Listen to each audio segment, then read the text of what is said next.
मैं जा रही हूँ married to the units explain करने। इस कॉमिक में मॉडर्न वर्ल्ड की लड़की की रूह एक पुराने जमाने की लड़की में आ जाती है और ये पुराने जमाने की लड़की सुसाइड करने की कोशिश करती है क्योंकि उसकी शादी से करवाई जा रही होती है। यूनिक लड़के होते हैं जिनका मेन पार्ट काट दिया जाता है और ये लोग राजाओं की राजनीति में मदद करते हैं। जैसे कि हर एक ड्रामा में दिखाया जाता है कि ये जो यूनिक होते हैं बहुत खतरनाक होते हैं, बहुत चालाक होते हैं। अब इसमें हम लोग को ये देखना है कि ये जो मॉडर्न वर्ल्ड की लड़की आई है वो यहाँ पे कैसे रह पाती है। एपिसोड फर्स्ट में ये दिखाता है कि हर जगह एंटीक फर्नीचर है, पुराने जमाने के कपड़े हैं। तो वो लड़की जो दिखा रही है वो सोचती है क्या हो रहा है, ये कैसी जगह है और ये कैसा हो रहा है, मैं कोई ड्रामा शूट कर रही हूँ और मैं ड्रामा के बीच में कैसे सो गई। और उसको ये बहुत अजीब लग रहा था और उसको क्योंकि वो कुछ याद भी नहीं था और उसका सिर भी दर्द कर रहा होता है। वो कहती है ये क्या हो गया, मुझे लग रहा किसी ने सिर में मारा है क्या।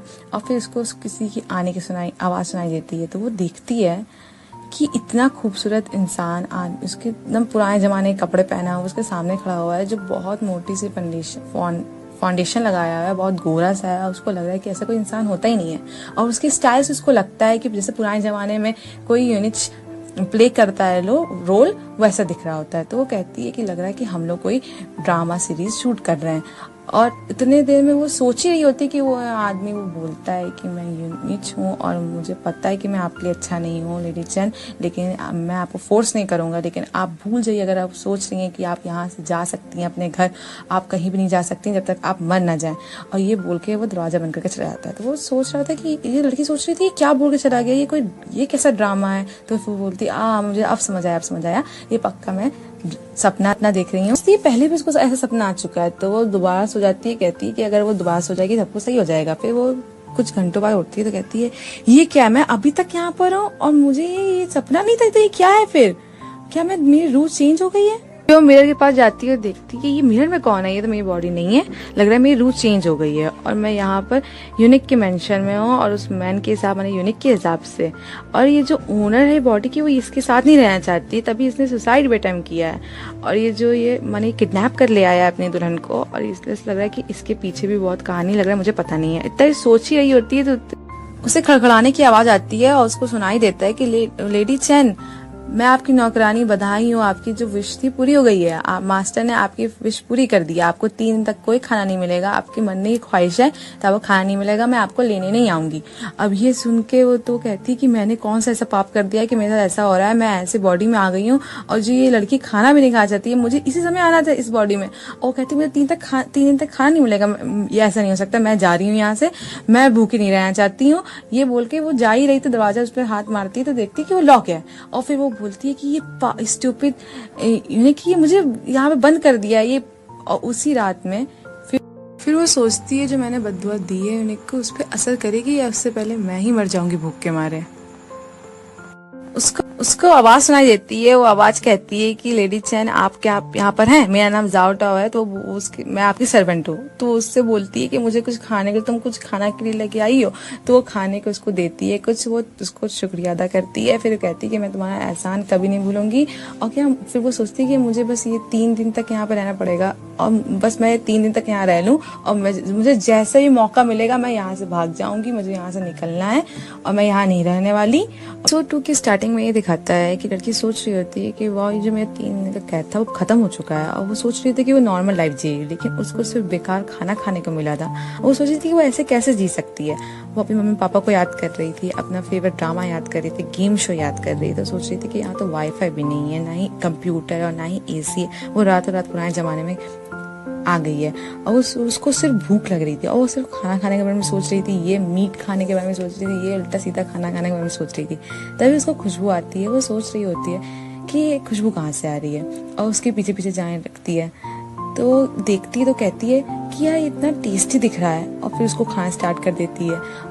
वो सोचती है कि मुझे जरूर ये जाओ टाओ के लिए लेके जाना चाहिए, ये बहुत अच्छा है। वो कहती है कि मैंने अब सोच लिया है जब तक मैं अपने घर वापस ना चले जाऊं मुझे कम से कम अच्छे से खाना चाहिए और रहना चाहिए। फिर उसको किसी के पैरों की आवाज सुनाई देती है आने की। वो कहती है कोई अभी यहाँ पर आ गया, अब मुझे यहाँ पे छुपना पड़ेगा। तो वो सोचती है ये कि यहाँ बहुत बोरिंग है और अगर मुझे यहाँ पर फ्यूचर में रहना है तो मुझे कुछ सोचना पड़ेगा, और अगर मुझे यहाँ पर अच्छे से रहना है तो मुझे यूनिकली को खुश रखना पड़ेगा।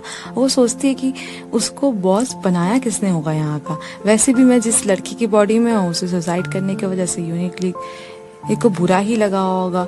अब मुझे पता लगाना होगा कि मैं उनको शांत कैसे कर सकूं। और वो सोचती है क्या मुझे बैठे रहना चाहिए और इंतजार करना चाहिए कि यूनिकली मेरे पास आए तो मैं उनको बताऊं कि मैंने सुसाइड नहीं किया था, मेरा पैर फिसल गया था। मुझे क्या करना चाहिए। वो सोचते सोचते सो जाती है। फिर थोड़ी देर बाद उठती है तो देखती है तो वो बोलती है कि क्या मैं यहीं सो गई थी और ये आवाज कहाँ से आ रही है। वो देखती है कि वहाँ पे एक सर्वेंट है जो लड़का है जो शायद सफाई करने आया होगा। फिर वो सोचती है कि अगर इसने मुझे देख लिया और यूनिकली को बताया तो मैं तो गई। तो वो सोचती है नहीं ऐसा नहीं हो सकता, इससे पहले मुझे कुछ करना होगा। और फिर वो उसको पकड़ लेती है और कहती है कि अगर तुम हिले तो मैं तुमको मार दूंगी। वो सोचती कि मैंने ऐसा क्यों कहा और ये हिल भी नहीं रहा है, अब तो मैं गई। और उसका जोर जोर से दिल धड़कने लगता है। वो सोचती है ये जो नौकर है वो लगभग 20 साल का लगभग होगा और ये पागल यूनिकली से तो ज्यादा ही अच्छा है। और वो उसको कहती है कि परेशान ना हो, मैं यूनिकली को मारने नहीं आई हूँ, मैं सिर्फ उनसे बात करने आई हूँ। और वो सोचती है कि यूनिकली का पर्सनल नौकर होगा और ये यहाँ बिस्तर सही करने आया होगा। इसका मतलब ये है कि यूनिकली जल्दी ही यहाँ पर आने वाले हैं और मेरे पास टाइम ज्यादा है नहीं। ये लड़की इसका मुंह बंद कर रहती है अपने हाथ से। तो उससे पूछती है क्या तुम्हें कुछ कहना है, मैं तुमको छोड़ दूंगी लेकिन बस तुम चिल्लाना नहीं।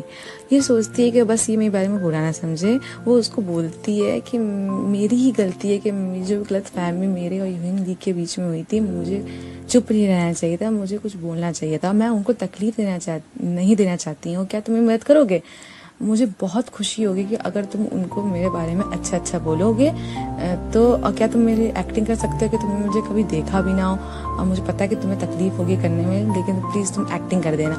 और वो लड़का बोलता है कि तुम इसलिए यहाँ पर आई थी और तुम यहाँ पर अंदर कैसे आई। और लड़की सोचती है कि वाह इसको क्या हो गया है, मैं तो वैसे भी यहाँ पे यूनिकली हूँ तो मैं आ नहीं सकती हूँ। फिर लड़की उसको बोलती है कि मैं चोरी से अंदर आई हूँ। तो लड़का कहता है वो अच्छा, और उसको धक्का देता है और उड़ जाता है। लड़की तभी सोचती है कि मुझे इसका अच्छा क्यों लग रहा था, सेफ क्यों लग रहा था। अगर ये यूनिकली का नौकर नहीं होता मैं पक्का इसके साथ रहती। तभी वो लड़का बोलता है नौकर तुम सब लोग कहाँ मर गए हो। लड़की सोचती है कि ये क्या हो रहा है, मैं कितनी पागल हूँ और ये नौकर नहीं है, ये वो पागल यूनिकली है।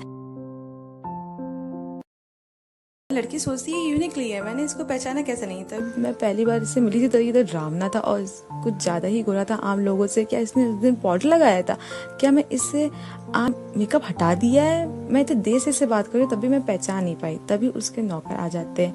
यूनिकली नौकरों से बोलता है यहाँ कोई घुस आया है, तुम लोग कैसा काम कर रहे हो। नौकर कहते हैं हम लोग को नहीं पता। यूनिकली बोलता है जाओ देखो वहाँ पे एक लड़की है, देखो उसके पास हथियार तो नहीं है। तभी उसके नौकर देखते और कहते हैं यहाँ कोई नहीं है। यूनिकली बोलता है कि तुम दोनों अंधे हो, तुम दोनों को इतनी बड़ी लड़की नहीं दिख रही है, खोजो उसको। नौकर कहते हैं सर हम लोग सच कह रहे हैं, यहाँ पे कोई नहीं है। यूनिकली बोलता है कि तुम लोग क्या कहना चाहते हो, यहाँ कोई नहीं है, तुम लोग ये कहना चाहते हो कि वो एक भूत है। तभी नौकर कहते हैं सर वो हम लोग को मिल गई, वो बिस्तर के नीचे है। वो लड़की नौकरों को हाई करती है। यूनिकली नौकरों को अपने पैर मारता है और कहता है तुम लोग किसका इंतजार करो, जल्दी से निकालो उसको बाहर। तभी लड़की बोलती है रुक जाओ तुम लोग, मैं खुद निकल जाऊंगी। तभी यूनिकली नौकरों से बोलता है सही से उसको देखो, उसके पास कोई हथियार तो नहीं है। तभी वो लड़की सोचती है कि इन लोगों की हिम्मत कैसे हुई है छूने के लिए, मैं इन लोगों को दिखाती हूँ कि मैं क्या हूँ। और वो हवाओं में पंच मारने लगती है। इससे नौकर भी पीछे हट जाते हैं और उसी समय उसके हाथ से खाना गिर जाता है और यूनिकली एक कपड़े में लग जाता है जो वो जाओ टाओ के लिए लेके जा रही होती है। तभी वो लड़की यूनिकली के पैर पकड़ लेती है और कहती है मैं किसी और को अपने आप को कैसे छूने दूंगी, ये शरीर सिर्फ आपके लिए है, मैं जिंदगी भर सिर्फ आपकी ही हूँ, मैं किसी और को अपने आप को नहीं छूने दूंगी। तभी यूनिकली बोलता है मुझे छोड़ो। लड़की बोलती नहीं। तभी यूनिकली सोचता है कि ये औरत को हुआ क्या है। पहले तो इसके बाप ने इसको यहाँ भेज दिया, मुझसे फेवर मांगा। उसी रात में मैं बहुत ज्यादा पिया हुआ था, मैं होश में भी नहीं था, मुझे इसमें फंसाया गया है। तब भी मैं जब होश में आया तो मैंने इस लड़की को एक्सेप्ट कर लिया। इसके बाद इस लड़की ने मेरे साथ नाफरमानी की। तभी वो सोचता है कि लग रहा है कि इसका कोई नया तरीका है मुझसे कुछ मांगने का। तभी लड़की बोलती है सर मेरे पास कोई हथियार नहीं है, मैं कसम खाती हूँ। तभी यूनिकली बोलता है कि बगीचे में कौन काम कर रहा है, उसको लेके आओ यहाँ पर। नौकर बोलते हैं सर ये जाओ टाओ है, ये गार्डन में काम करती है। यूनिकली जाओ टाओ से पूछता है ये बताओ ये गार्डन से बाहर कैसे आ गई। तभी जाओ टाओ को समझ नहीं आता है कि वो क्या बोले। वो लेडी चैन करती रहती है, उसका नाम लेती रहती है। फिर वो बोलती है कि ये टेबल से दीवार पर चढ़ कर कोर्ट यार्ड में आ गई थी, फिर ये पेड़ से उतर आई और लेडी चैन यही कह रही थी कि उनको मटन चाहिए, चिकन चाहिए, सब चाहिए। तभी वो आपसे माफ़ी मांगना चाहती थी और आपसे अपील करना चाहती थी कि उनको अच्छा खाना मिल सके।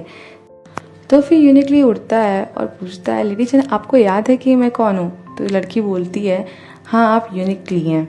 यूनिकली बोलता है तो फिर आपको याद है कि मैं यूनिक हूँ, आपको पता ही है कि पूरी दुनिया मुझे नीचे नज़रों से देखती है, लेकिन आप अलग हो। मुझे आपने सिर्फ एक बार ही देखा है और मुझसे अभी ही इतना प्यार हो गया।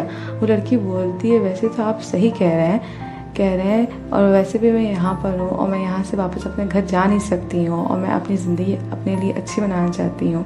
और मैं ये नहीं कह रही हूँ कि मैं आपकी जगह छोड़ना चाहती हूँ, मैं बस आज़ादी से यहाँ पे रहना चाहती हूँ। नहीं तो मैं कभी भी इतनी जोखिम उठाकर कभी भी आपसे यहाँ पे माफ़ी मांगने नहीं आती। यूनिकली बोलता है मुझे तुम्हारी बात में ईमानदारी लग रही है। तभी नौकर बुलाता है, कहता है मास्टर संदेशा लेके कोई आया है, कोर्ट लेडी जियांग की तबीयत खराब है। ये सुनकर यूनिकली जाने लगता है। लड़की सोचती है कि मैंने इसको मना ही दिया था, ये कहाँ से आ गया। लड़की उसको पकड़ लेती है और कहती है सर प्लीज़ मैं आपसे भीख मांगती हूँ, प्लीज़ मेरी ये ख्वाहिश पूरी कर दीजिए। यूनिकली बोलता है छोड़ो मुझे, कल से आपको सब कुछ दिया जाएगा जो भी आपको चाहिए। ये कह के यूनिकली चला जाता है और ये लड़की सोचती है ये असलियत में है कौन लेडी जियांग।